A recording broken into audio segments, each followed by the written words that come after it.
Exactly 1 p.m. here in Cairo. A very good day, dear viewers. Time for the news. I'm Al Qassas. I'll be right back with the headlines. Please stay tuned. President Abdel Fattah al-Sisi is back home after participating in the first China-Arab States Summit in Riyadh.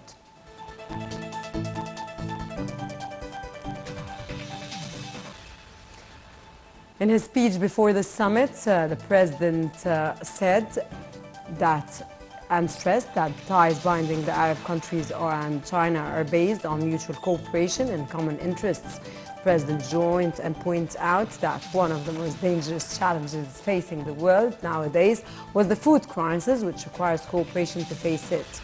President al-Sisi said that the global crisis posed a burden on the states' budgets and economies.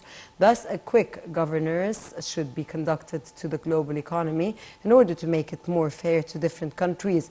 The head of state reiterated that the horizons of the Arab-Chinese cooperation were not limited to the economic front, but rather extended to the political and cultural fronts.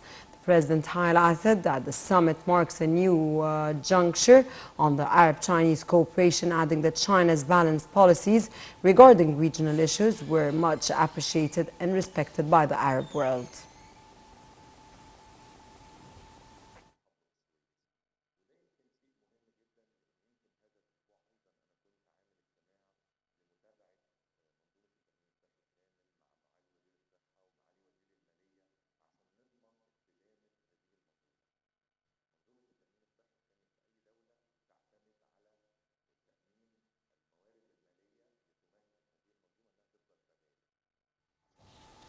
And on the sidelines of the Arab-Chinese summit in Riyadh, President Abdel Fattah al-Sisi held a number of meetings with leaders participating in the summit. The president met separately with Saudi Crown Prince Mohammed ibn Salman, Tunisian president and head of the Sudanese Transitional Sovereignty Council, Abdel Fattah al-Burhan. In the meetings, President al-Sisi praised the strong bilateral relations binding Egypt with the brotherly nations, stressing the importance of the meetings, especially in this delicate time, which witnesses many developments. During the meeting with the Saudi Crown Prince, the two leaders tackled aspects of bilateral cooperation. While meeting with the Tunisian president, President al-Sisi praised the distinguished Egyptian-Tunisian ties, expressing hope of success to Tunisia under the leadership of the Tunisian president during this important turning point of the history of the Tunisian people and country. For his part, the Tunisian president hailed Egypt's recent achievements in the fields of security, stability and development, in addition to its political weight regionally and internationally.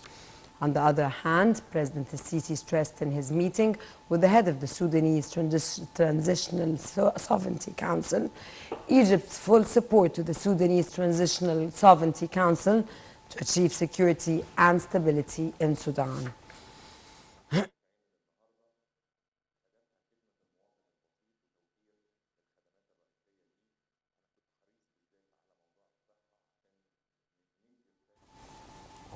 Prime Minister Mostafa Madbouli began an extended inspection tour to the Suez Governorate to follow up on the work pace of the national developmental and services projects.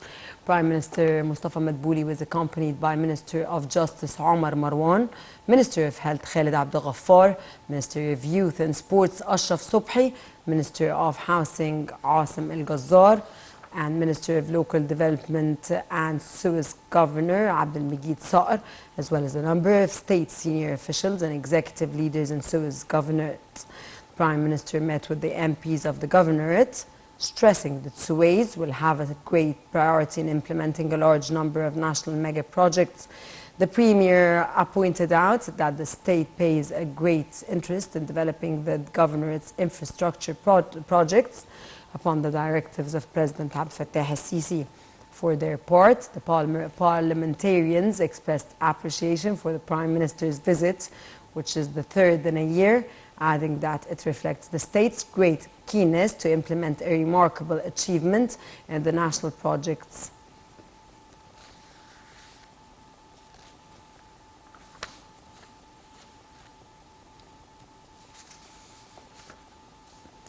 And marking the Human Rights Day on her social media, First Lady Mrs. Intisar al-Sisi said that this day comes to remind all of us the necessity of working on enhancing the human rights system in our society, which is a task of everyone, the task that has been carried out in the new republic by the governmental and non-governmental institutions that are working hard to guarantee protecting the dignity of Egyptian citizens and providing a decent life for them, because Egyptians always deserve the best.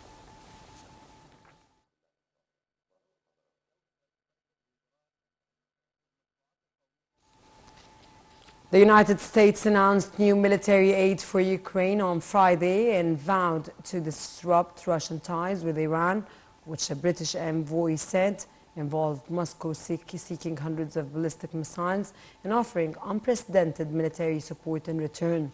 Tehran and Moscow have denied Western accusations that Russia is using Iranian drones to attack targets in Ukraine, where officials warned on Friday of a winter-long power deficit after repeated Russian attacks on its energy infrastructure.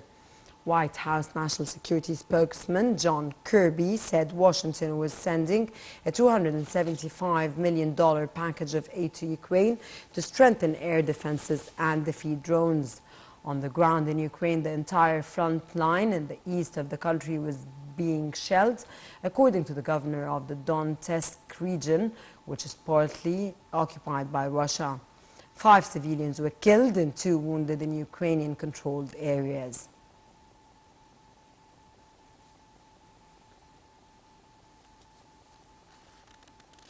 Russian President Vladimir Putin said that Moscow could adopt what he described as a U.S. concept of using primitive military strikes, noting it has the weapons to do the job, in a blunt statement amid rising Russia-NATO tensions over Ukraine.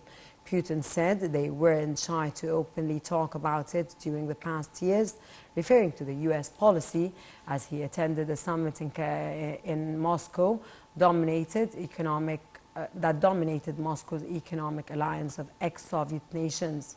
For years, the Kremlin has expressed concern about U.S. efforts to develop the so-called conventional prompted global strike capability that envisions hitting strategic targets with the guided conventional weapons anywhere in the world within 1 hour.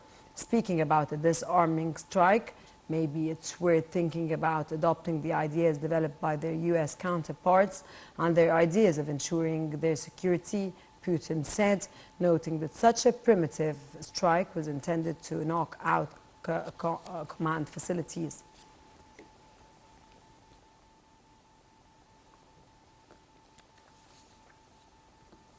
Tens of thousands of supporters of Bangladesh's main opposition party descended on Saturday to protest against the government of Prime Minister Sheikh Hasina and demand new elections.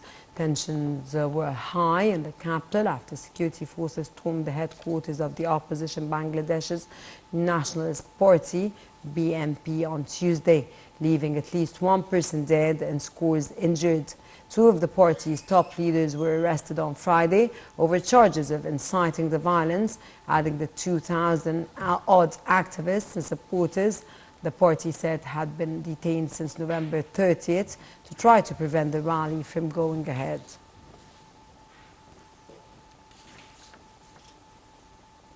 China said on Saturday it would stop checking truck drivers and ship crew transporting goods domestically for COVID-19, removing a key bottleneck from its supply chain network as a dismantling of the country's zero-COVID policy gathers speed. The country this week made a dramatic pivot toward the economic reopening, loosening key parts of the COVID policy in a shift that has been welcomed by a weary public, but also is now stoking concerns that infections could spike and cause further disruptions. With Beijing requiring less testing and letting those with mild to no symptoms quarantine at home, the focus has shifted to ensuring adequate provisions of medicine, ensuring of the country's healthcare system, which experts say could be quickly overwhelmed.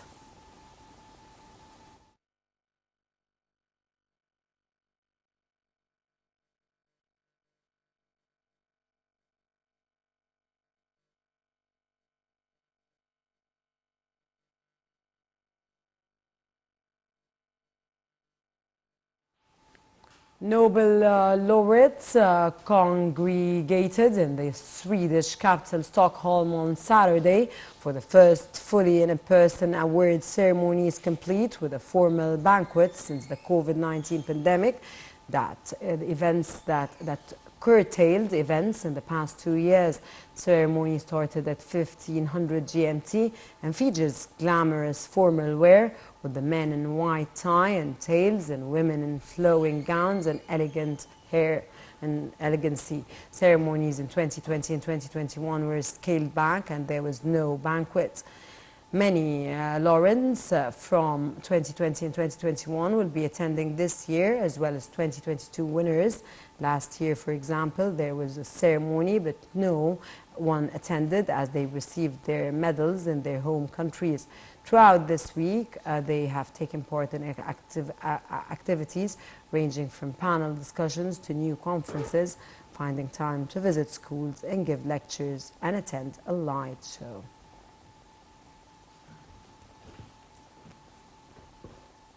Well, this is all for this edition of the news. Call us again at 2 p.m. for more updates and top stories. Until then, for me, myself, Rana Qasas, thank you so much for watching.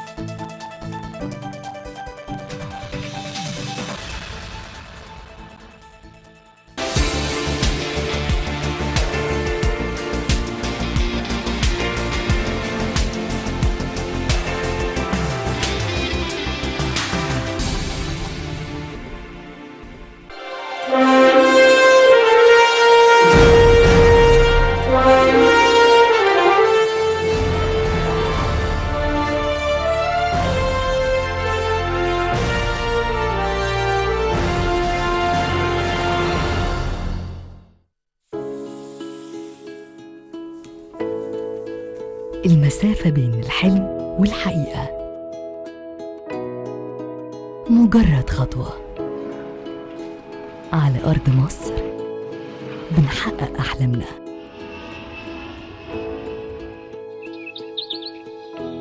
بعاصمة إدارية جديدة هتغير الخريطة السكانية وخريطة الاستثمار في مصر. مشروع عملاق بيتم تنفيذه على مساحة 170,000 فدان، بيوفر أسلوب حياة أفضل.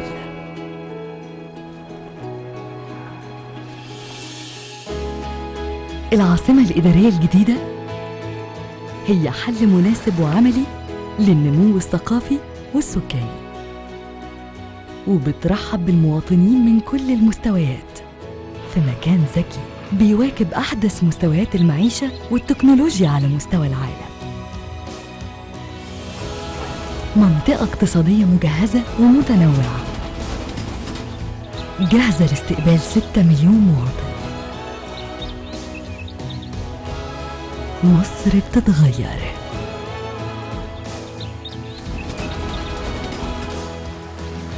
مصر تطور مستمر.